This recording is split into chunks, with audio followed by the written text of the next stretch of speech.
Kali ini kita bakal jelasin tentang Customer Acquisition Cost gitu ya. Kalau misalnya ini singkatnya tuh CAC. Nah, ini tuh apa sebenarnya teman-teman? Jadi Customer Acquisition Cost ini itu untuk mengetahui untuk mendapatkan satu pelanggan itu dibutuhkan biaya berapa gitu ya. Nah, rumusnya gimana CAC ya? Jadi CAC itu rumusnya biaya marketing ditambah biaya sales dibagi pelanggan yang didapat. Pelanggan baru yang didapat ya.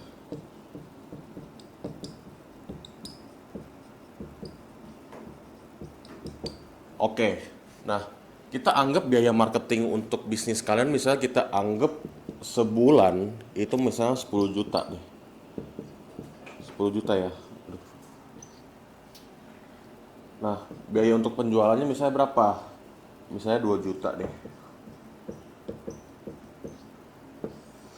Terus ini bisa pelanggan atau barang yang kejual ya? Atau barang ya. Misalnya kalian tiap bulan itu bisa jual 5.000 piece ya. 5.000 piece atau 5.000 pelanggan gitu ya, kita anggap ya. Nah, kalau misalnya kita totalin ya, biaya marketing sama biaya sales, kita totalnya 12 juta. 12 juta kita bagi sama 5.000 pelanggan yang baru gitu ya. 5.000 ini anggap per bulan ya. Ini per bulan nih. Oke, ini semua kita anggap biaya per bulan. Nah, berarti kalau misalnya kita bagi 12 juta bagi 5.000, itu hasilnya sekitar 2.400 ya.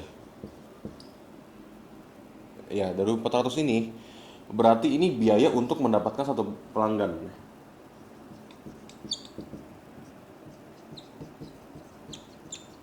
Ya, berarti ini si AC-nya segini. 2.400. Kalau misalnya barang kalian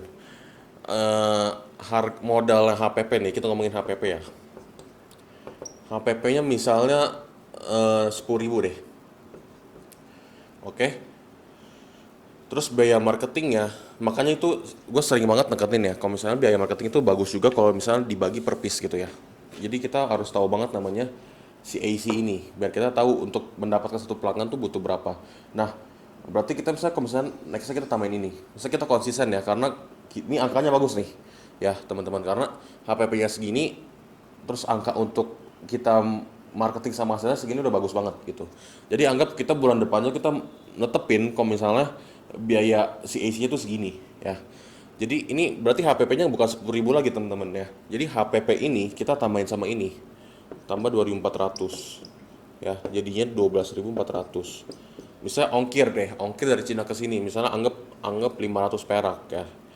Ongkir nih ongkir ya. 500 perak ya, ditambah aja jadi 12.900. Nah, HPP yang sebenarnya tuh sebenarnya ini teman-teman, bukan yang ini. Jadi bahaya gimana kalau misalnya kalian nganggap biaya ini nggak penting, nggak nganggap biaya ongkir nggak penting karena terlalu kecil dibanding ini. Tapi kalau misalnya kalian totalin, kalian mating harga, kalian ini kehilangan 2.900 ini teman-teman, ya kan?